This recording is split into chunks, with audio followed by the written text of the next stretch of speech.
Keighley, settle down.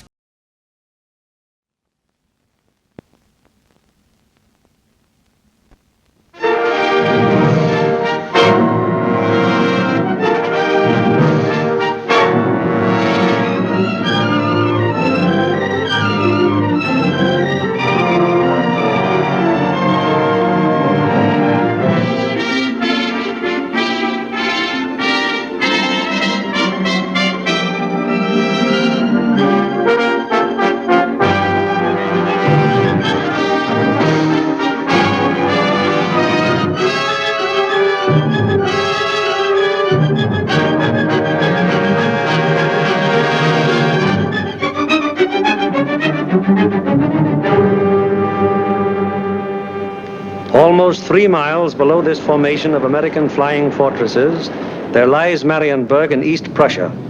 Up to this moment, one of the most important cogs in Germany's war machine. The specific target on which this lead bombardier is lining up his bomb sight is the Focke-Wulf 190 plant. Up to this instant, this aircraft factory has been accounting for almost 50% of Germany's total FW-190 fighter assembly. Bombs away.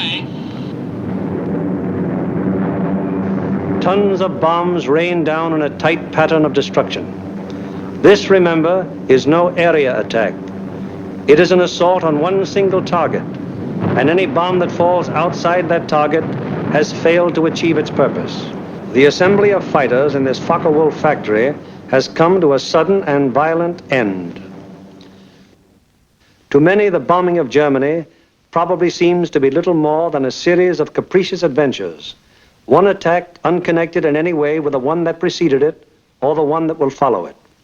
It is easy for the average citizen to envision the positions of ground armies because of maps like these, which make the positions of the contesting forces quite clear. It is harder to express so graphically the progress of a bombing program. Yet there is a real line in this battle of Germany, not a geographical front, but an industrial one. In the British Isles, there are the Allied air forces. On the European continent, we have Regensburg, Marienburg, Bremen, Oschersleben, Warnemünde, and Kassel. These are the major German fighter assembly plants, and as such are actually the center of Germany's industrial defense line. However, these are only the places where the aircraft is assembled into the finished fighting machine.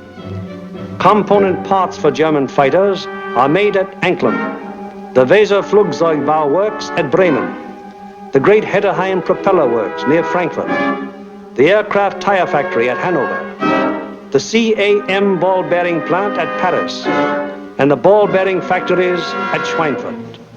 Obviously, an assembly plant can't operate if other plants aren't building the parts from which the enemy planes will be assembled. Hulst produced 29% of all German synthetic rubber production and is in fact responsible for 18% of her entire supply of rubber, natural or synthetic. At Bochum, there's a great steel plant producing high-grade aviation steel. Herøya, up in Norway, is a great producer of aluminum and magnesium, metals which figure importantly in aircraft production. At Ham, there are great railroad marshalling yards, having a capacity of 10,000 freight cars a day. Much of the tonnage handled here is closely connected with the manufacture, assembly, maintenance, and repair of enemy aircraft. And so it is all over Germany and occupied Europe. Everywhere there are plants and installations that contribute directly or indirectly to the making of German aircraft. Industrial bastions which must first be ripped apart before the enemy's armies can be destroyed. The smashing blows by the Allied air forces at Hulst, Herøya, Regensburg, Schweinfurt, Hanover, and Frankfurt have had the result of piercing the German industrial line to the extent of 37.5% of estimated single-engine fighter production in September of 1943. If this rate of drop continues, there can be only one result: the eventual disappearance of the Luftwaffe as a defensive force. But these attacks have had other far-reaching effects. For instance, in January of 1943, just when the 8th Bomber Command had started daylight attacks against Germany proper, 42% of the German fighter strength was concentrated in Western Europe, 33% of it in Russia, and 25% in the Mediterranean area. After 10 months of American bombers appearing by day over Germany, the figures line up more like this. On the Russian front, 19%. In the Mediterranean area, 12%. And in Western Europe, 69%. Germany thought it was urgent enough to withdraw fighters from two important theaters, all in a vain attempt to save their crumbling industry from the grim, destructive blows of the British-American bomber offensive. That is why the Battle of Germany is being fought. Now we come to the problem, how are the targets selected? And what enormous effort is necessary for the 10 or 15 minutes that our air task forces will be over any given target? The daylight bombing offensive against Germany is the responsibility of the 8th Air Force. Under the 8th Air Force are the 8th Bomber Command, the 8th Fighter Command, and the 8th Air Service Command, all of whom contribute to every bombing mission. But it is the Bomber Command which is charged with the actual destruction of the selected targets. The Bomber Command, with which this picture is primarily concerned, is divided into 3 divisions. Each division has a number of combat wings. Each combat wing, in turn, has 3 groups. This is the chain of command. Since the operations which we are to follow, there have been some organizational changes, but they are principally changes of nomenclature and have not affected the broad strategical and tactical purposes of the organization. For instance, what is referred to as Bomber Command in this picture is now the 8th Air Force. Weather is the greatest single enemy of the 8th Bomber Command, for here is to be found the most changeable, treacherous weather in the world. To keep the most accurate possible check on weather conditions all over Europe, the RAF has established vast communication and reporting systems. Weather planes such as this Mosquito and our own B-17s are continually in the air in an effort to know in advance what the weather will be over Europe and the United Kingdom. Men like this supply a major portion of the data from which 8 main weather maps of Europe and of the United Kingdom are drawn each day. In addition, there are 4 upper air maps and 8 maps of a miscellaneous classification.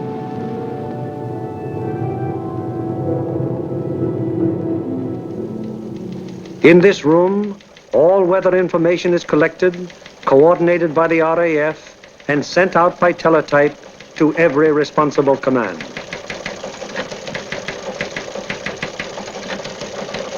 This is the weather section in the operations block at the Bomber Command. Here, the information gleaned from the weather stations is put together and correlated into weather maps.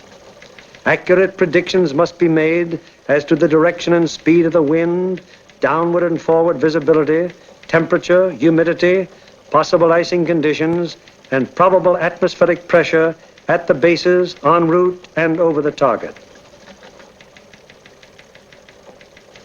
Upon the findings made in this room will depend whether or not there will be an American bombing of a German target tomorrow.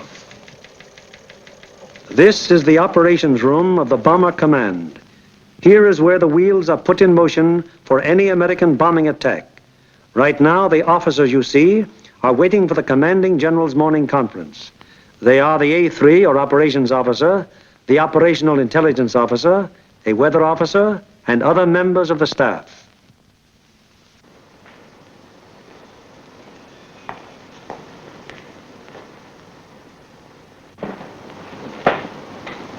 What's the weather prospects today, Major? It looks like most of Germany will be pretty good, sir. But we have a warm front approaching from down here, which we do not expect to affect the bases until late in the evening. How's the weather at Anclam? At Anclam, sir, we expect 2 to 5 tenths of low cloud and small amounts of middle and high cloud above 18,000 feet. Visibility 6 to 8 miles. How about Marienburg? At Marienburg, 2 to 4 tenths of low cloud, little or no middle or high cloud, visibility 6 to 8 miles. What will it be at Danzig and Gdynia? At Danzig and Gdynia, sir, 2 to 5 tenths of low cloud, 2 to 4/10 of high cloud above 23,000 feet. Visibility in there about 5 miles. Give me the map of Anklam and the picture of the aircraft factory there. Yes, sir.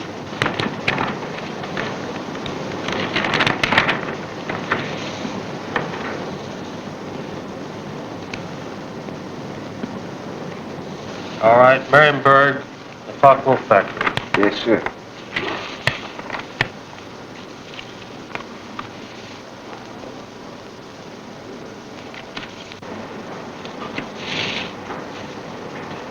We will attack Marienburg with 2 combat wings, Anklam with 2 combat wings, the shipyards at Danzig with 2 combat wings, and the port facilities at Gdynia with 2 combat wings.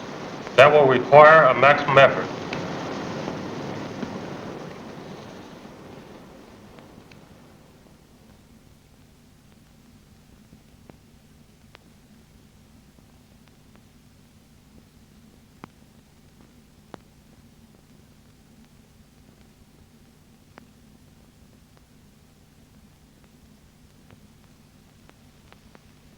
Now the various specialist officers then go into action. This is the operational intelligence section. Here are target files containing complete information as to the type, construction, and vulnerability of the targets. This data is gathered both from photo interpretation of aerial pictures and from confidential ground sources. On the basis of this information, the aiming point for the attack will be selected. The aiming point is a building or installation in the approximate center of the target. Here, operational research experts are minutely studying the architectural and construction details of the targets. It will be their duty to recommend, on the basis of studies previously made, the types of bombs and the proper fusing to accomplish the greatest possible destruction of the objective.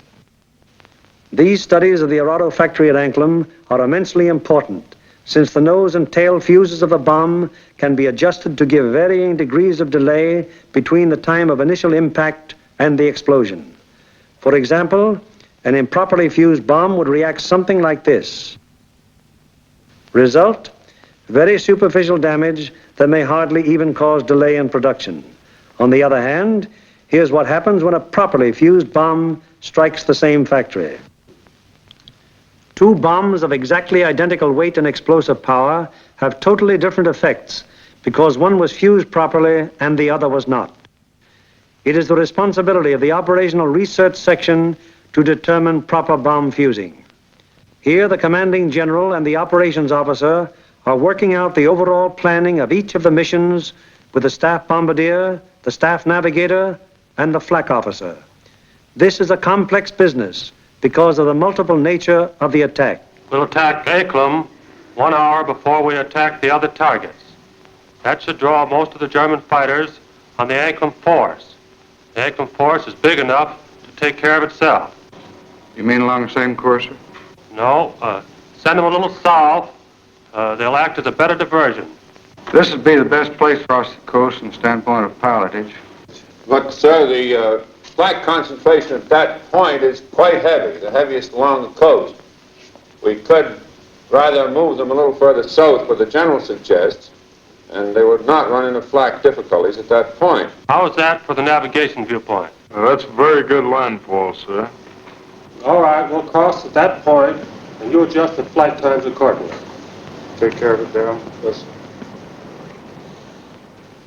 While this is going on, the various liaison officers stationed at Bomber Command headquarters are busy keeping their respective commands acquainted with the course of events. The closest liaison is maintained with both the RAF Fighter and Bomber Commands, the Royal Navy, the 8th Fighter Command, and the 9th Bomber Command. It is through these liaison officers that requests will be made for the necessary fighter support, diversionary effort by the medium bombers, air-sea rescue patrols, and so on.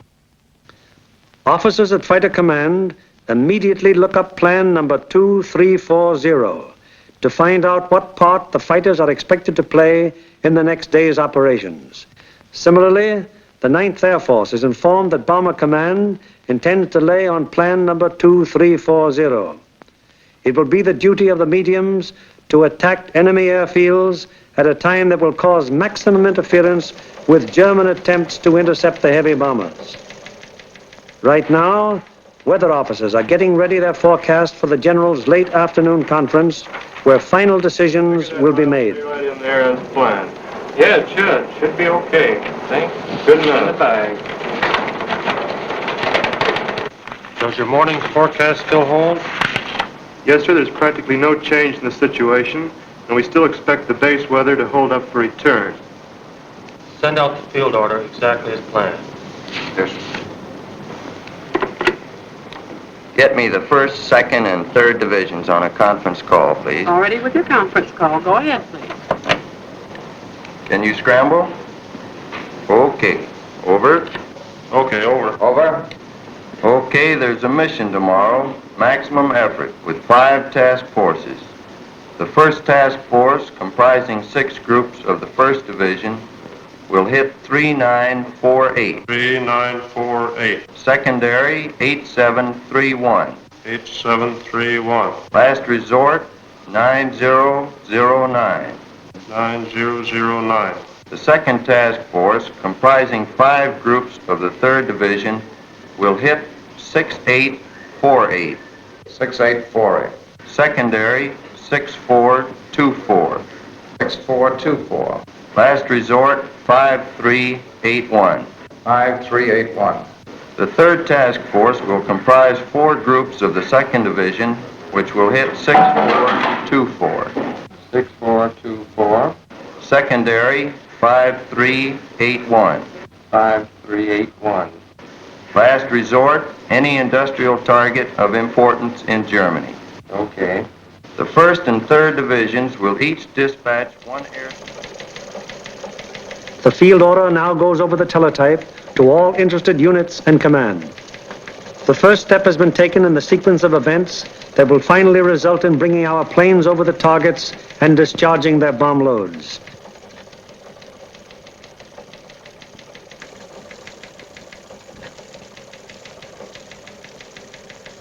Command has conceived the mission and laid out general plans and routes. Division now plans in detail what command has ordered. The actual time of assembly of the various task forces is determined. The combat wings are assigned to their specific task forces, and the routes from assembly to rendezvous points and the target are charted.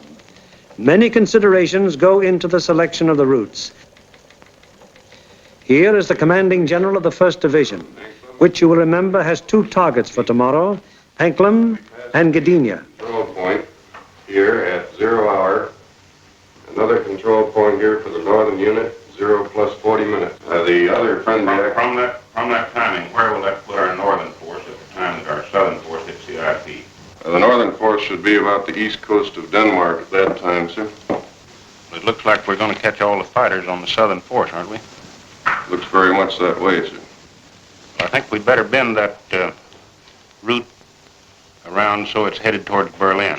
If we can pin those German fighters down in Berlin until we can get started home, they'll never catch us. At the 2nd Division, the target for tomorrow is Danzig. Danzig, eh? That's fine. How many ships will we have for tomorrow? Well, sir, if you recall, General, on our last mission we had heavy battle damage, and not all those aircraft are repaired yet. Call up the wing commanders and have them put pressure on the groups to get their maintenance crews to work on these ships tonight and get every possible airplane on the line in the morning. The 3rd Division, which will have for its targets Marienburg and Gdynia. Looks pretty good, sir. We're going to be right over a lake there for a good checkpoint at the turn. We're going in against the sun. The sun will be at our back, sir. Defenses at the target. Major Frost, what about the flak defenses? Sir, at the upper target, there are 24 guns. That approach is good. The lower target isn't defended by heavy guns. No heavy guns whatever at Marienburg. None, sir. The division's operations officer bases his precise plans on aircraft and crews available at the various groups. He then calls the combat wings to give them advance information before the field order actually arrives. Operator, give me combat wings for conference, please. Okay. Bramble, over. Okay. Over. Over. For tomorrow, 1st Bomb Division will be called on for 2 task forces. First task force will be made up of 2 combat wings on targets 3, 9, 4, 8, 8, 7, 3, 1. 8731. Last resort 9009. Lead group in this task force.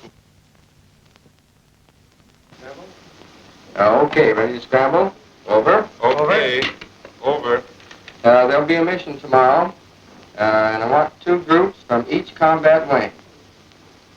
The target will be primary 6424. 6424. Secondary 5381. 5381. The last resort will be any industrial target of importance in Germany. Okay.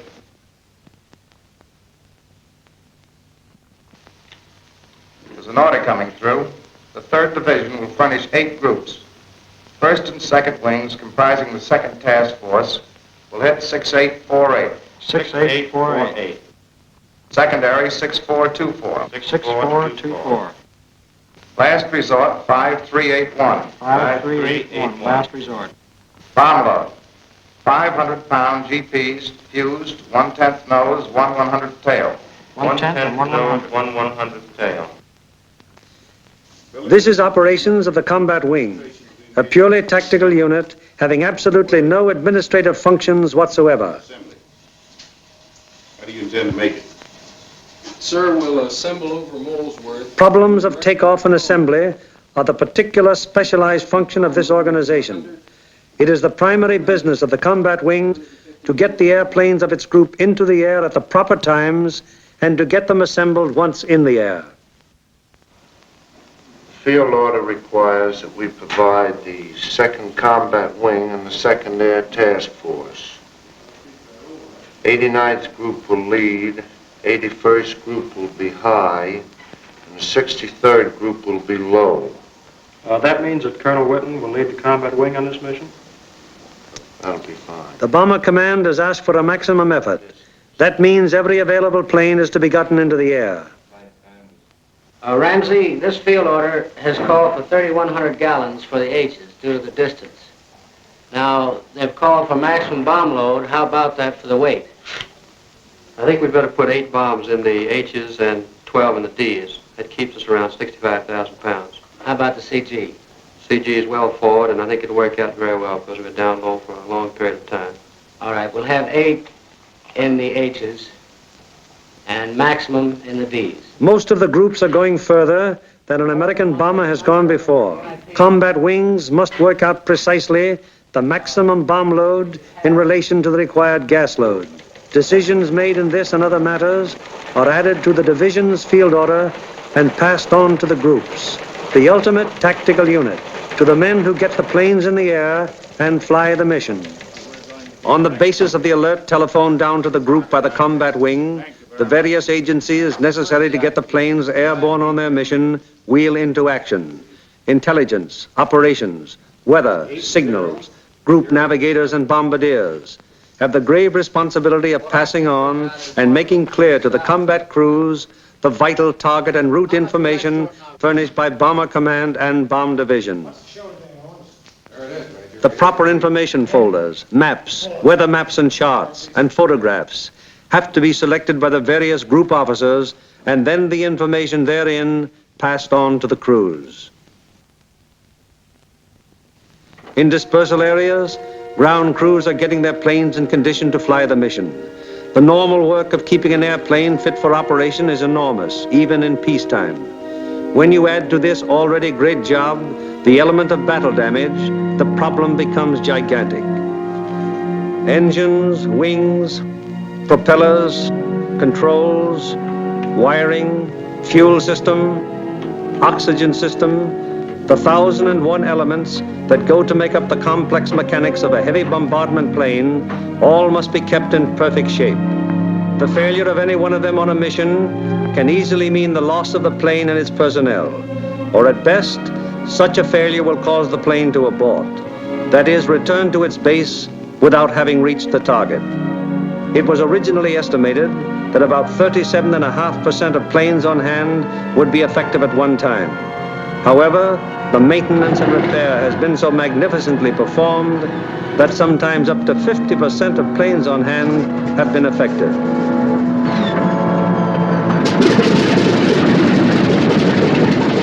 Ordnance is already at work, getting the bombs in their racks and loading ammunition onto the plane. These are 100-pound incendiaries.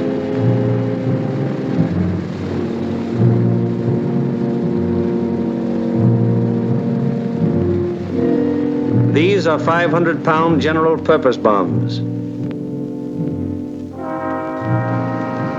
And these are 1,000-pound GPs.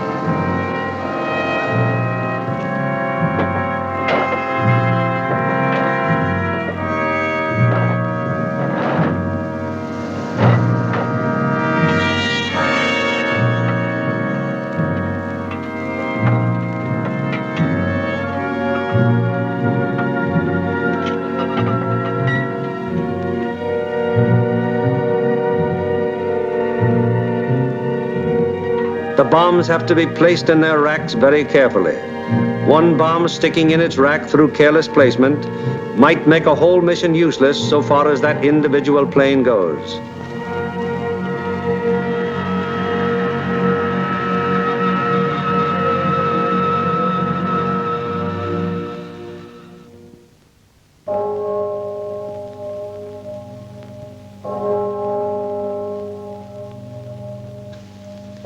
Three o'clock in the morning.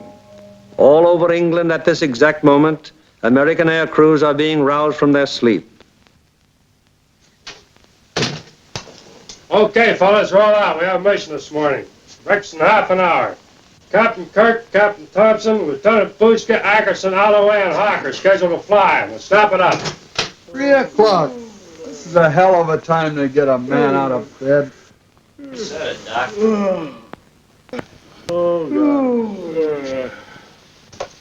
Come on, you drips, out of bed, breakfast in half an hour.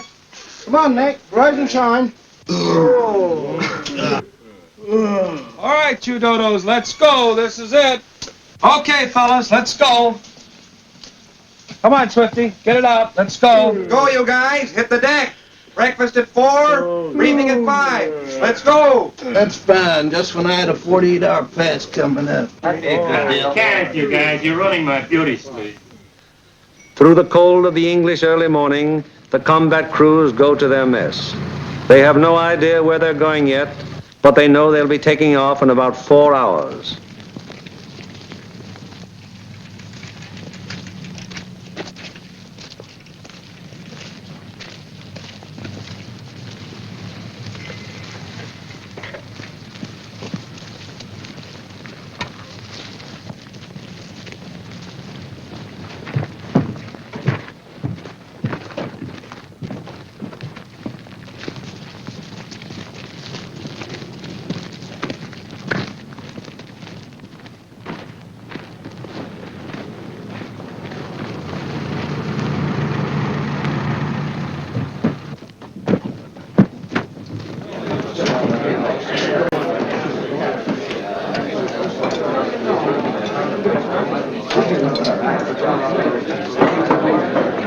Well, boys, I wonder where we'll be today.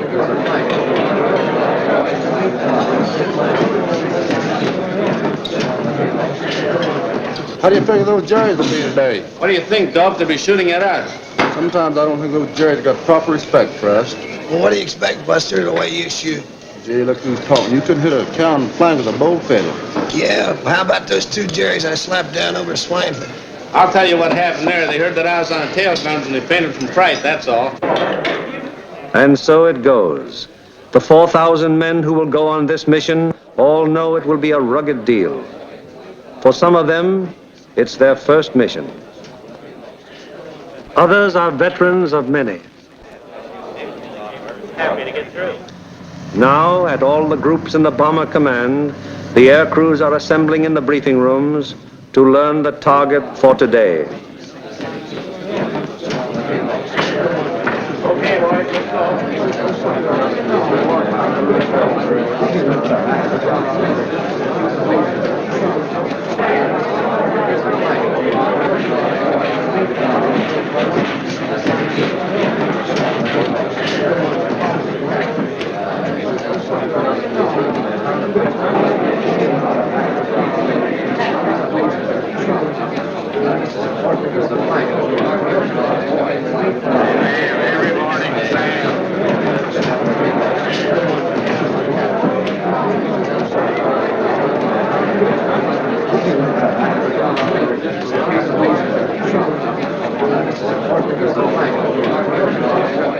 This is the briefing room of the 303rd Group. Here in a few minutes, the nature, locale, and route of today's mission will be made known to the men who fly it.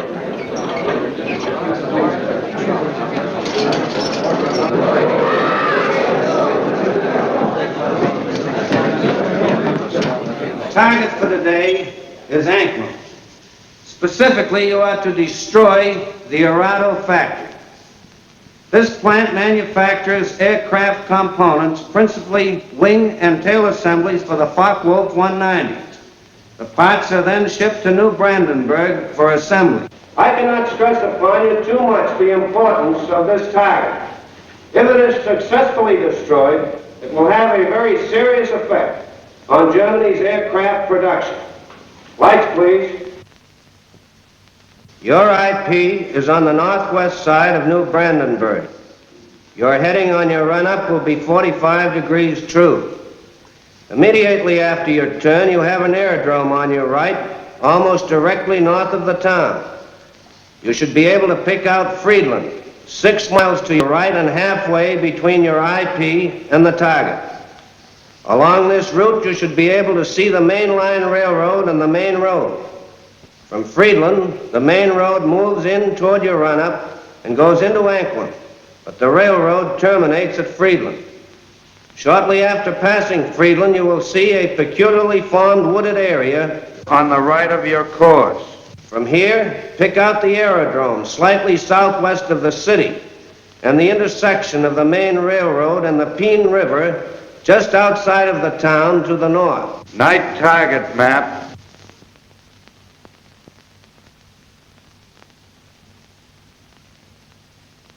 Your target is across the railroad, beyond the town, in the area formed by the bend of the river. And now a picture of the target. This group of buildings here is your target. This building will be the aiming point.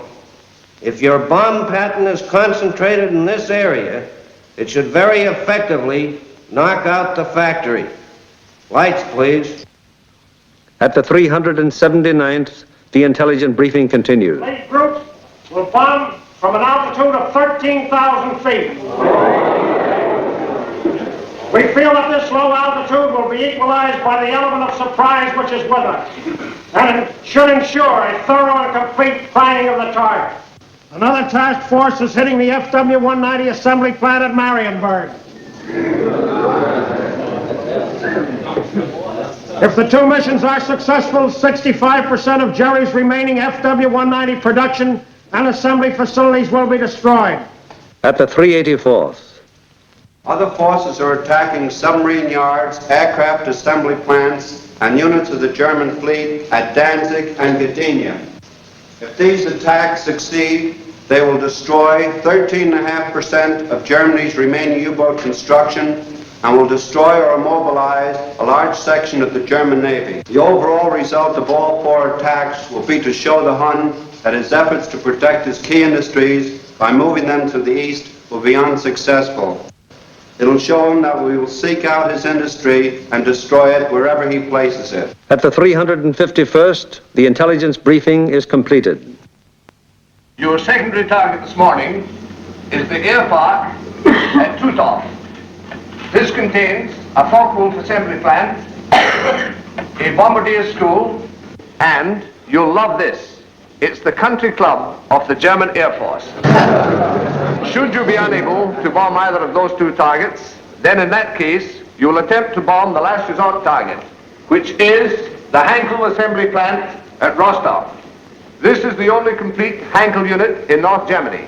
It should be easily identified by the airfield adjoining, which has 6 intersecting runways running from 1,000 to 1,600 yards, and they're full of nice, fat, juicy Heinkels. A weather officer briefs the crews of the 305th Group going to Gdynia. The synoptic situation today is this. We have a high-pressure system centered over northwest Europe, up here near Finland, extending southwestward down across the British Isles, causing an influx of south and southwesterly air going up in this direction. hence causing little or no cloud in the area up there and toward your target. There are no fronts to affect your route today except a frontal system off to the west, which will cause an increase of medium and high clouds as you come back across the North Sea. Lights, please. At takeoff time, there will be 0 to 3/10 low clouds, also a layer of high clouds above 23,000 feet, 4 to 6/10 in amount. Also a middle layer of clouds in there between 10 and 12,000 feet. These medium and high clouds decreasing out over the North Sea to 3 to 5/10 each in amount. The low clouds will increase as you go out toward the North Sea to 3 to 5/10. Base 1,500 to 2,000 feet, tops 4 to 5,000 feet. There will be some fog patches over England, visibility 1 to 2 miles, except in those fog patches 500 to 1,000 yards.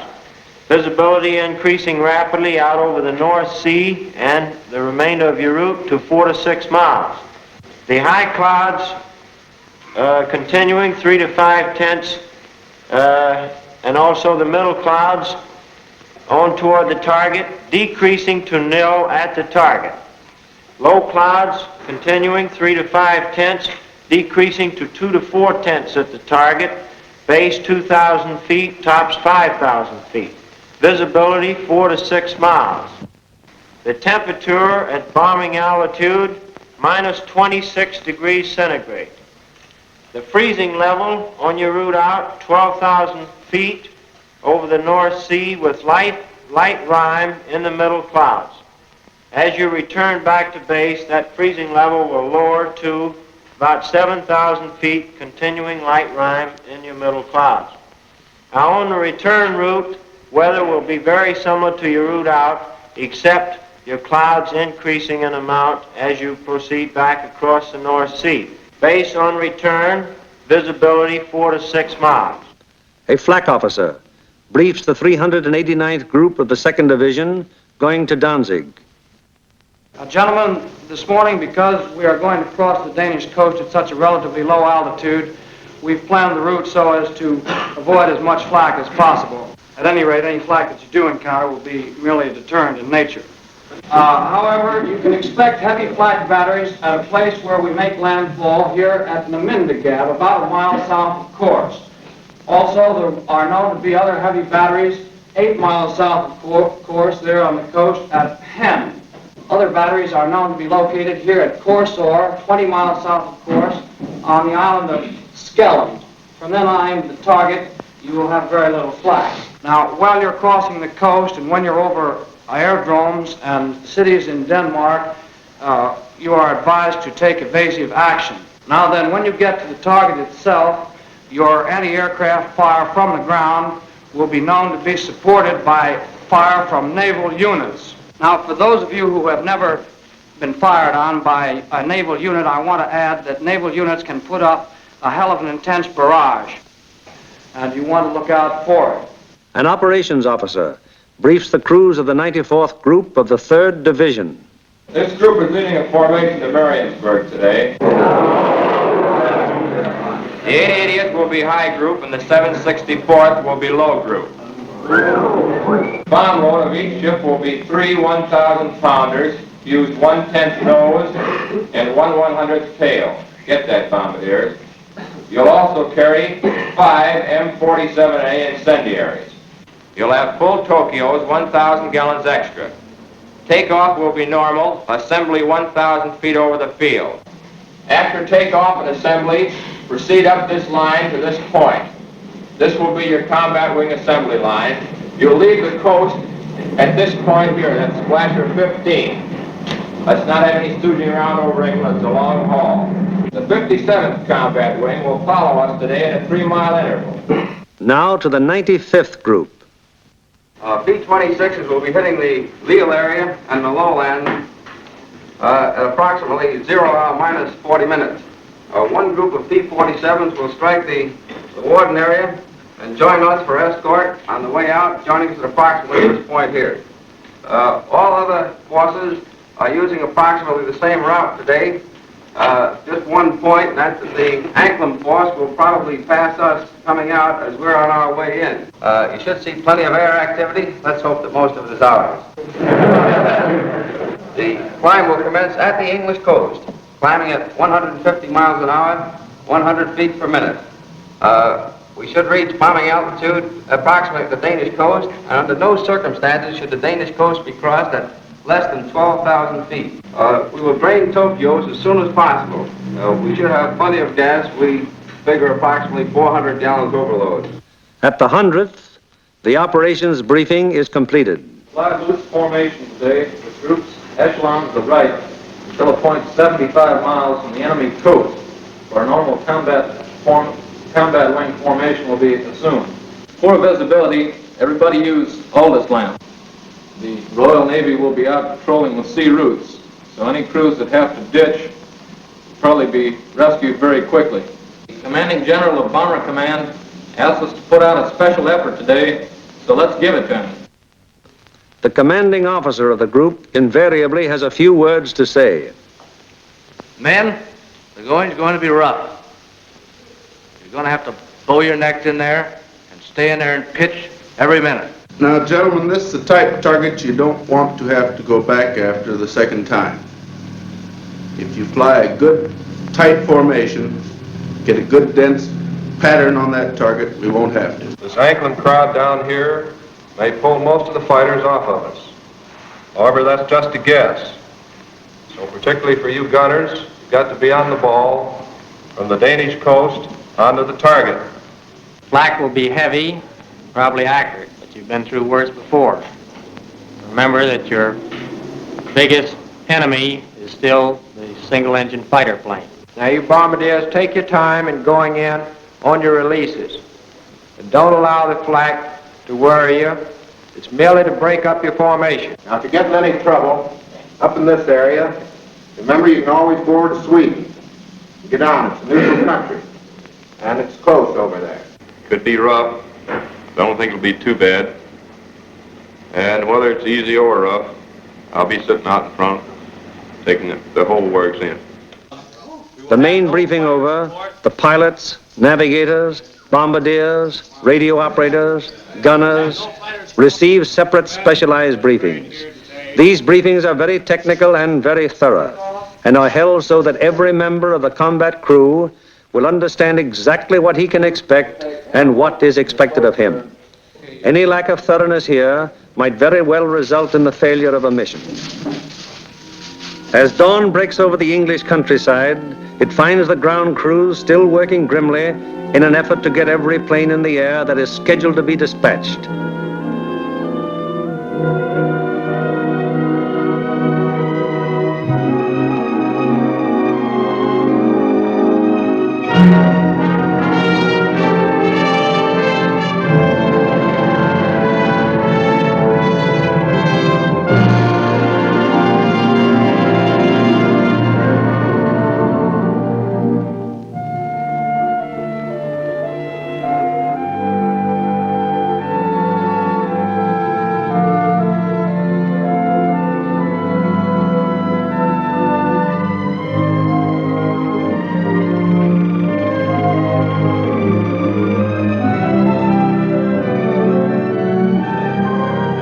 These men take as fierce a pride in their planes as do the air crews. To each of them, it is a personal tragedy, reflecting in some way on their capabilities when their airplane is forced to turn back without having completed its mission, or when they have been unable to get an expected plane ready in time for a mission. It's getting on to the time when the combat crews go to their planes. Here they are in the crew room, putting on their flying clothes. Clothes and equipment especially constructed to ward off the intense sub-zero cold which they will encounter so shortly.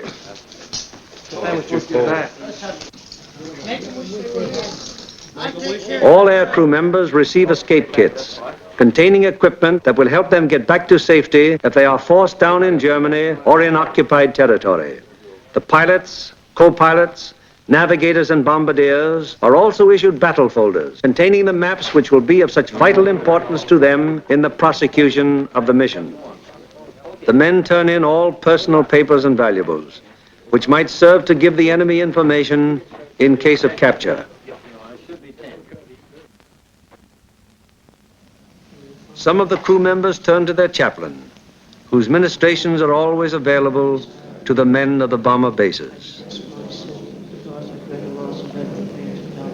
Most of all, because they have been the thee, O my God, for all good and serve all my love. I firmly resolve with the help of thy gracious assistance to confess my sins, do penance, and amend my life. Amen. Misericorde vestoni potens Deus et misericordias vestis perducavos a vitam aeternam. Amen. Indulgentiam absolutionem misiam perditum vestrum.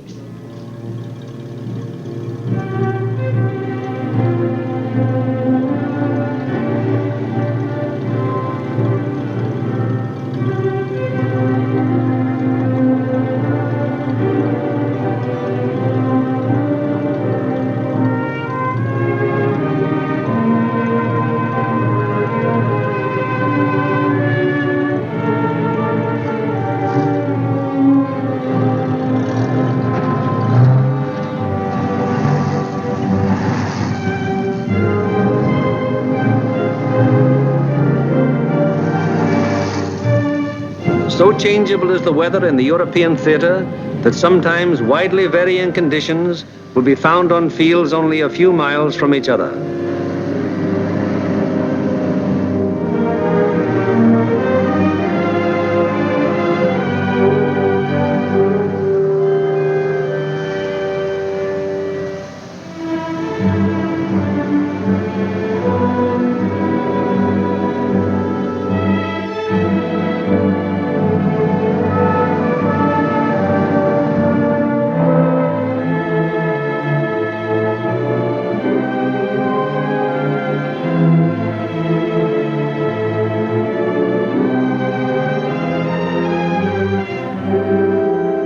And now the last briefing of all, the final intimate conference around each airplane as the pilots recheck the details of the mission with their crews.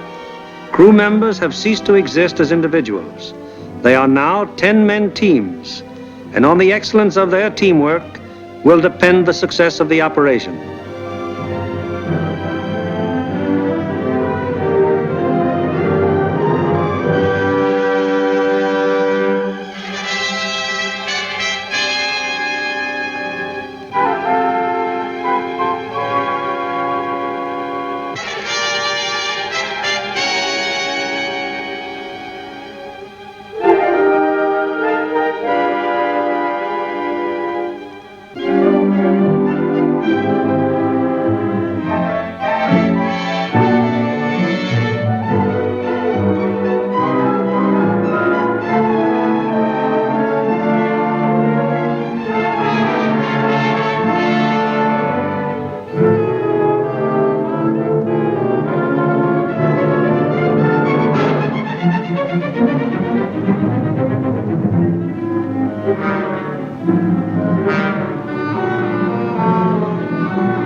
Perimeters of 20-odd fields of the 8th Air Force, more than 400 forts and liberators, with their 4,000 crew members, taxi for the takeoff.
The lead plane of each squadron, upon becoming airborne, proceeds for about 90 seconds. It banks sharply to indicate its turning point, then goes into a slow left turn. Each successive plane in the element turns as soon as the pilot sees the plane in front of him turn. The element of 3 planes levels off at 1,000 feet and returns parallel to the takeoff runway at a distance of about 2 miles. Here the elements start to assemble into squadrons of 6. Continuing to circle the field, the squadrons then go to 2,000 feet, where the group assembly takes place. This accomplished, the group now moves on to the combat wing assembly point. Here is how the group stacks up from the side. The group has a depth of 850 feet. This is how the group looks from above. In the lead squadron, the second element is flown with the nose of the leader slightly behind and to the right of the right wing aircraft, first element. The lead plane of the high squadron flies even with the lead plane, second element, lead squadron. The second element of the high squadron flies with the leader's nose just behind and to the left of the left wing aircraft, first element. Here is the group as an enemy fighter pilot sees it, from head on. The first element of the lead squadron is stacked high left and low right. The first element of the low squadron is stacked high right and low left. Likewise, the first element of the high squadron is stacked high right and low left. All second elements are flown low. The second element of the lead squadron is stacked high left and low right. The second elements of the high and low squadrons are stacked high right and low left. Experience has shown that this arrangement of the group brings to bear on attacking fighters the greatest possible amount of firepower by utilizing to fullest advantage the field of fire of each gun in the formation. Again, it is proved to be the most maneuverable formation from which to execute the primary and all-important purpose of the mission, the dropping of the bomb loads on a precise target. Obviously, it would be desirable to stack as many bombing planes as possible in one defensive formation. However, it has been found that the largest practical defensive formation is the combat wing of 3 groups. Any formation of aircraft larger than this becomes unwieldy. This force has a depth of 3,000 feet. The nose of the lead aircraft of the low group is aligned with the tail and slightly to the left of the rearmost aircraft of the lead element, lead squadron, lead group. The nose of the lead aircraft of the high group is aligned with the tail of the rearmost aircraft of the lead element, lead squadron, lead group. The combat wing having been assembled, they now move on to make rendezvous with the rest of the task force. In this case, another combat wing.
This plane from the force which is to attack Anklam is now approaching the Danish coast, and the formation is subject to enemy attack at any moment.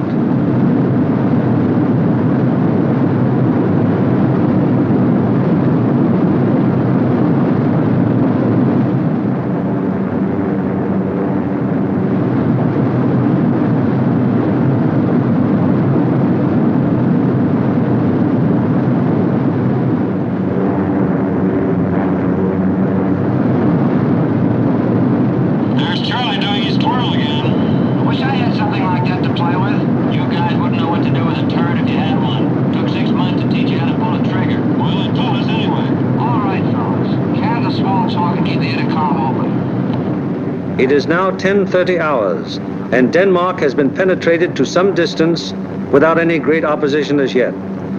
So far, there has been only some light and inaccurate flak at the coastline.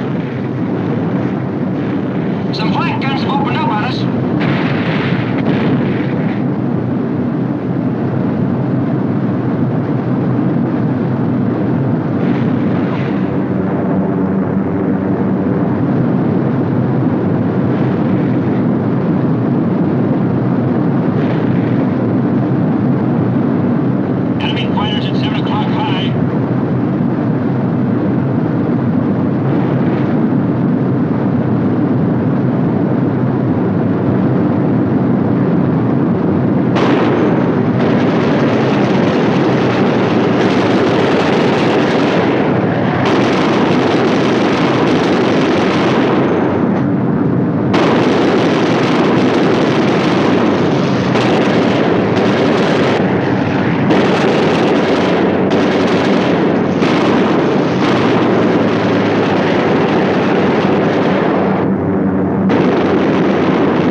From 10:30 on, the Anklam formation has to contend with constant German fighter attack from all levels and all clock positions.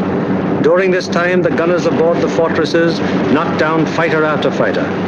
However, the gunnery of the forts, no matter how sensational it may be, is only to ensure the successful performance of the mission. It is not the job or purpose of forts or liberators to seek out action with enemy fighters. They merely defend themselves against enemy fighter attack so that they can destroy their target and bring their crews back safely to their home bases.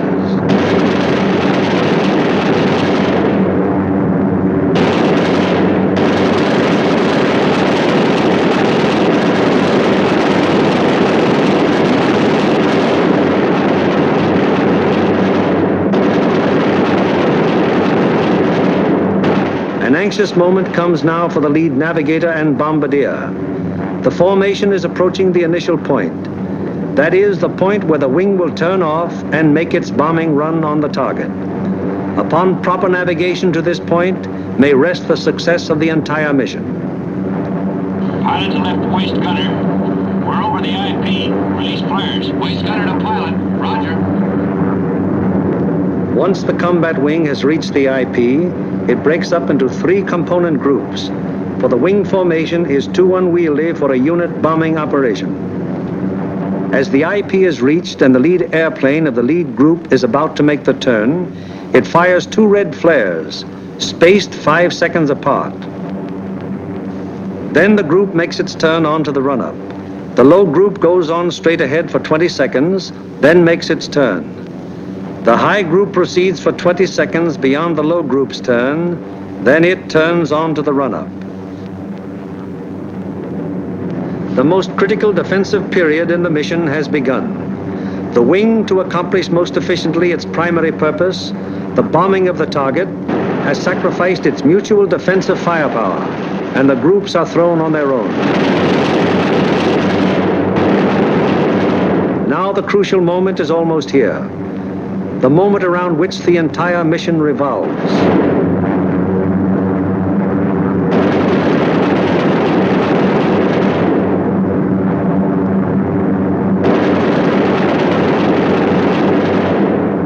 Pilot to Bombardier.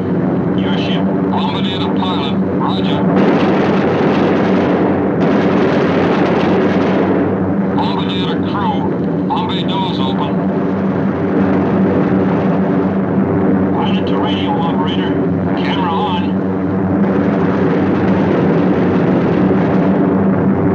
The bomb bay doors open. The group is committed to its attack. No evasive action may be taken until the bombs are away. And at this time, the formation is most vulnerable to attack, both from flak and enemy fighters.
Marienburg, an hour later, the second task force comes over the target. Bombs away.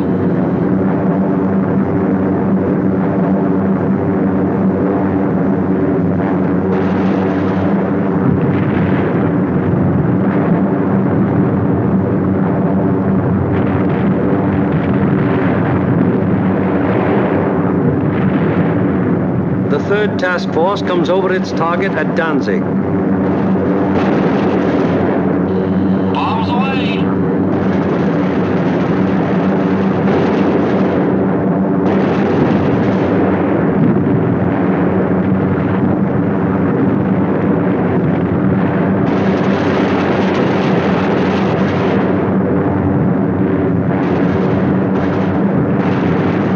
The fourth and fifth task forces arrive over the harbor area of Gdynia.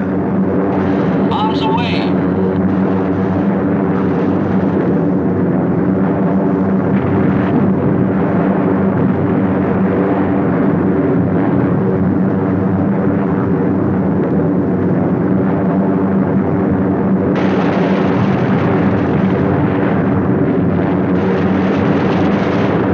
Bombs away on primary at 1142 hours.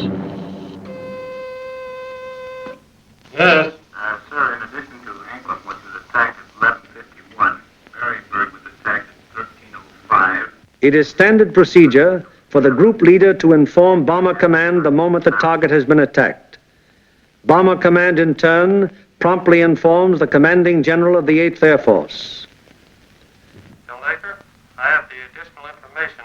I reported to you that Ancrum was attacked. Well, all primaries were attacked. We received strike messages on all primaries. Danzig at 1307, Marienburg at 1305, and Gdynia at 1311. Yes? Yes, sir. I'll advise you as soon as they land. After getting bombs away and closing the bomb bay doors, the groups can now defend themselves again, at least to the extent of evasive action against the flak and fighter attack.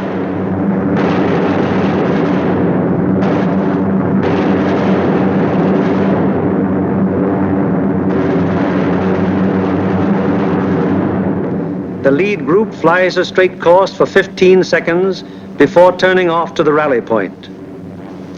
The lead group then proceeds to the rally point at an indicated airspeed of 155 miles per hour, making S-turns meanwhile to permit the trailing groups to catch up. The lead group crosses the rally point at a height 1,000 feet lower than bombing altitude.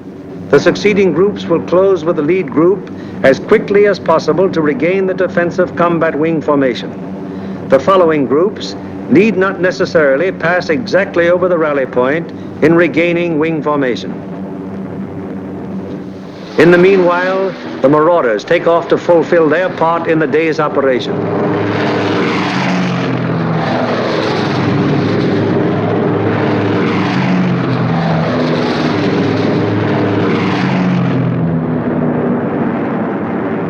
They bomb the aerodrome at Woensdrecht, one of the most important of the enemy's fighter bases. This blow by the medium bombers is timed so as to provide the maximum interference with the enemy's capacity to intercept our withdrawing heavy bombers. Last off are the fighters. Their great speed will enable them to reach the Leeuwarden district in a short time, sweep the area clear of enemy fighters, then give the heavy bombers withdrawal support from the enemy coast home. At the fields, it's getting on towards the most nervous of all times, the estimated time of return.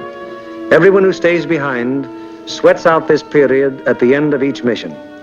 Here at the control tower, at the dispersal areas, at the Red Cross, at the Officers Club, everywhere on the field, the one thing paramount in everyone's mind is that the group is due back.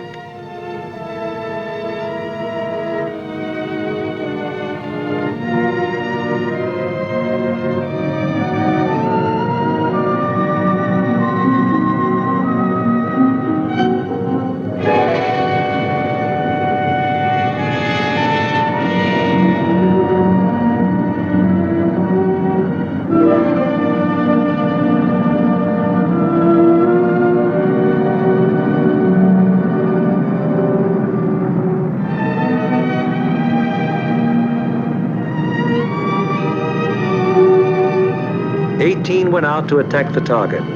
How many have returned? 1, 2, 3, 4, 5, 15, 16, 17, 18. 18 dispatched, 18 returned.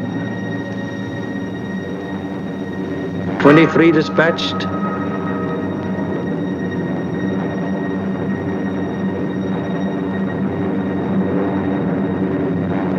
23 returned.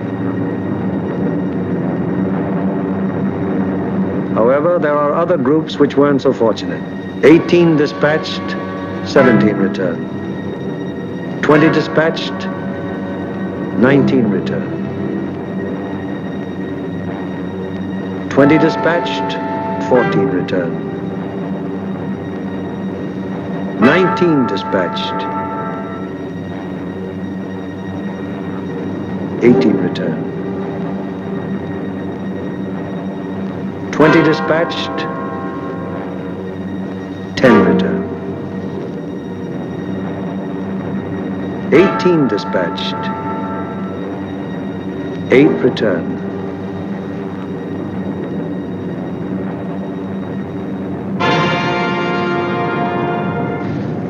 dropped from aircraft signal the presence of wounded aboard.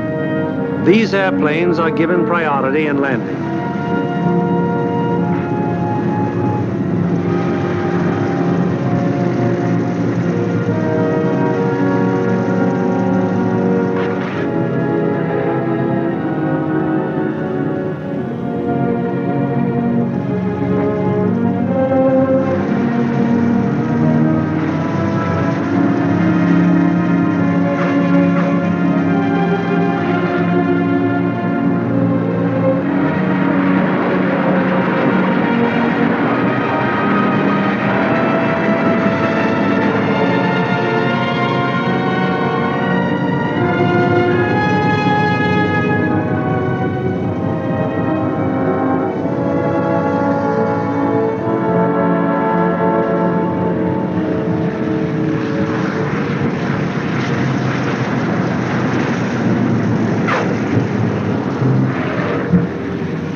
The airmen are home, but their job isn't over yet.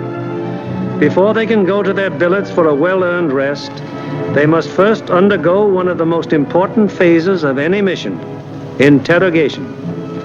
It is highly important to question the crews at the first possible moment after the mission, while their impressions and memories are still fresh.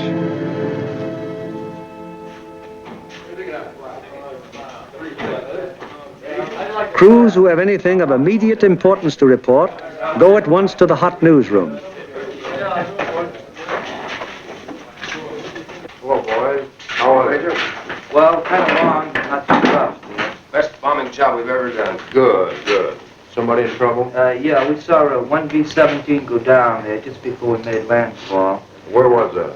Well, that was at 5240 north. 5240, yes. 1 degree, 50 minutes east. 0150 east. Yes, and what time was it? That was at 1524.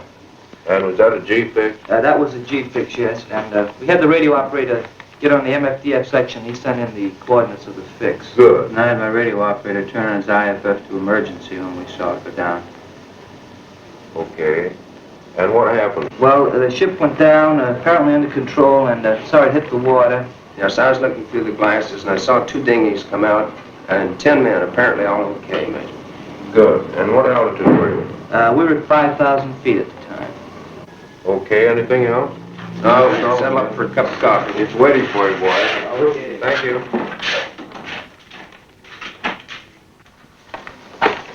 Third Division, please. We are, Smitty. I got a B-17 crew down the dinghy. Thanks, Bill. 16 group, please. Special aircraft priority. Flight control, please. 16, bomb division here. We have a B-17 reported fixed at 52 degrees 30 minutes north, 1 degree 30 minutes east. That's right. He was seen to ditch. Yes. He was seen to ditch at 15:24 hours by the reporting aircraft. 2 dinghies were seen to break out, and 10 men got into them. The reporting aircraft is at 5,000 feet. Yes, that position's an MF fix. Okay, 16. Thank you.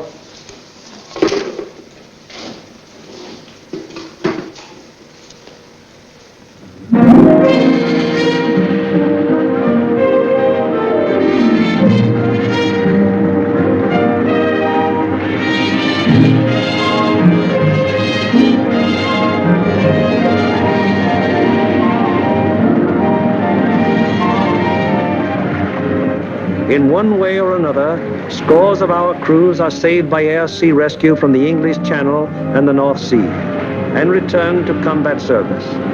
Aside from human values, a trained fortress crew is even more valuable than the plane they man.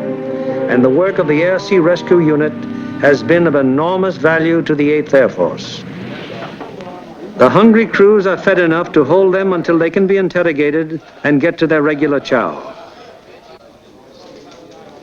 These men are from the groups that went to Anklam. What time did you go over the target? At 11:43 hours. We went in at 12,000 feet. Did you get your bombs on the target? Yeah. What about enemy fighter opposition? Well, that's something we considered not discussed. Really? Well, let's get some of the details. Where did it begin, Paul?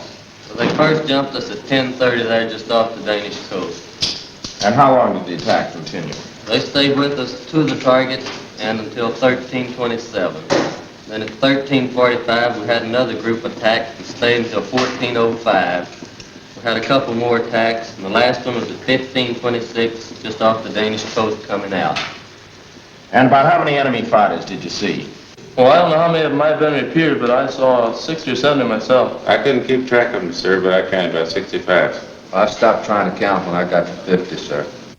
Well, do you think it'd be accurate to say then that your ship saw between 65 and 80 enemy aircraft? Yeah, that's right. What type of enemy aircraft did you encounter?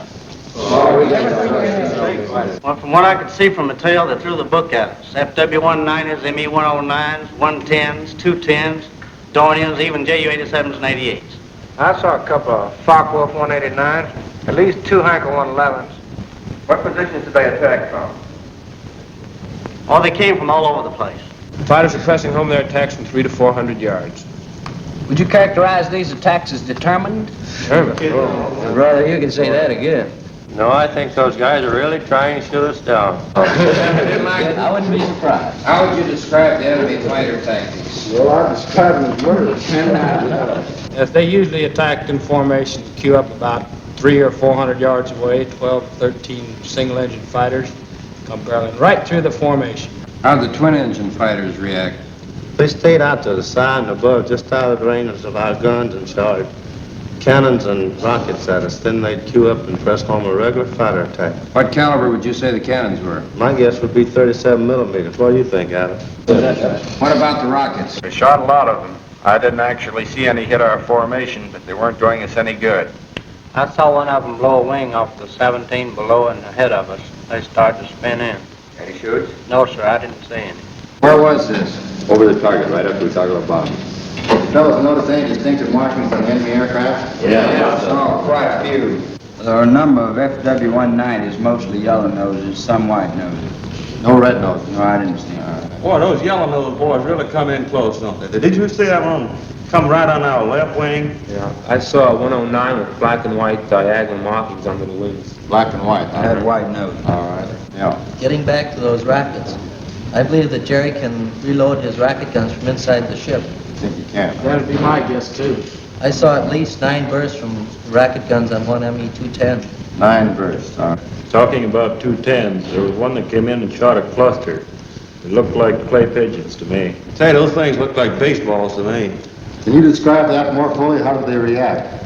Well, they didn't look like baseballs. It was more like streamlined and smoked all the way down, but they didn't explode. Didn't explode, huh? No.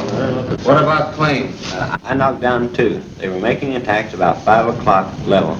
Yeah, I saw them. One of them blew up in the air and the other one went down in flames. The pilot of the second one bailed out. That was at 11:44. We were right over the IP. Were any other guns firing at these planes? No, sir. These were my babies. Any more? Yes, sir. I got one destroyed and one probable. I knocked a 210 down right over the target. The plane exploded in the air. I got a burst at a 110, and it started down in flames. I couldn't see whether it went all the way down or not. We're under constant attack. Bombing results and enemy fighter reaction are only one phase of the interrogation. The enemy's anti-aircraft defenses, their concentration and their accuracy are also matters of great interest to the interrogators. The group of the 2nd Division, which went to Danzig. How would you describe the flak en route to the target? From the coast to the target, it was meager and inaccurate as to height and deflection. Over the target, it was still meager, but pretty accurate as to height and deflection. Is that how the rest of you fellows would describe it? What about on the way back? Well, it was meager and inaccurate, except now when we crossed the coast. They threw up a box barrage that was pretty accurate as to height. In fact, it was good at the altitude, but the deflection was a little off. The first burst hit about 100 yards ahead of the lead plane, and we felt the concussion of it, right? We got a couple of flak holes in the fuselage right around my gun position. Any other battle damage? A couple of flak holes in the nose. Burst is 303 in the number 4 engine. Got an oil line. What was your altitude when this box barrage almost caught you? 21,500 feet. Did any of you notice anything unusual or peculiar about the flak burst? No, it looked like the same old black flak to me. What's the 6th we have seen her?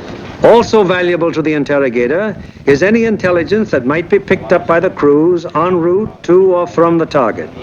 Such observations may be completely incidental to the mission, but can prove to be of great value at another time when another target is being attacked. Let's find out what the force attacking Marienburg discovered on their way to and from the target. This smoke screen at Danzig, where did that emanate from? Well, it looked like to me it was coming from off of floats and boats here with smudge spots on them, anchored just a little ways off the coast. Yeah, Ernie, they were shooting it up from the ground, too, and it get up so high and burst and mushroom out. Would you say it was effective? Well, we didn't pass right over the city itself, so we couldn't say definitely, but it looked like to me it'd be pretty doggone effective. It's all right. You see anything else? Yeah, there's a new airport about 2 miles below Danzig there, south of Danzig. What'd it look like? Pretty large airport with grass runways and a lot of construction at the south end. I seen another one there at Puck. It seemed like it's building runways and some buildings, new building like they're quite not to be hangars. Okay. Now, how about military installations? Did you see any of those? Well, south of Takeoff in East Prussia, we saw some installations that might have been fortifications. They were large rectangular buildings with red tops. Yeah, there were 2 rows of 4. 4 buildings each? Yes. Good deal. Now, did you see anything else? As soon as interrogation of the men is finished, the interrogation forms are checked and general statistics on the group's part in the attack are compiled. All right, let's get going on this report. Okay. B, number of aircraft dispatched. 20 of which. C, number of aircraft attacking the primary target. 20. Hello, I want the A2 duty desk. Hello, this is Norgan 492. Got a flash teletype report for you. You ready? The organizational flow which we have observed throughout this picture has now begun to operate in reverse. Information obtained from the crews is evaluated in divisional critiques, conferences in which all responsible group and divisional officers carefully inspect the detailed record of the mission, discuss any failures that may have occurred, and plan to prevent their recurrence. After a particularly large or important operation, there will be a command critique, with the 8th Air Force Commanding General presiding. Here in the dark room, the strike photos of the targets, brought back by the returning planes of the group, are developed and printed with all possible speed, so that experts at Bomber Command can assess the damage done. Coming in from planes of every group participating in the various raids, and interpreted and appraised by trained photo interpreters, these pictures will give Bomber Command an excellent idea as to exactly what parts of the various targets were hit and how severely. Here, as seen in these pictures taken the following day by photo reconnaissance planes, severe damage has been inflicted on all the major and most of the minor buildings of the Arado factory at Anklam. This is a strike photo showing how Danzig looked during the attack. Very extensive damage has been suffered in the harbor area. Here is an annotated PRU picture of Gdynia as it appeared after the attack. A near miss is seen on the liner Deutschland type. The transatlantic liner Stuttgart does not appear in this picture, although she was seen afire and in the hands of tugboats immediately after the attack, as these strike photos reveal. Aside from the Stuttgart, several ships in the South Basin have been sunk or damaged, including the liner Oceania. Shore engines are also heavily hit. At Marienburg, the PRU photo discloses that the damage was exceptionally severe, almost every building having been destroyed or seriously affected. General Arnold has characterized this attack as the greatest example of precision bombing on record. Other targets will be as thoroughly destroyed.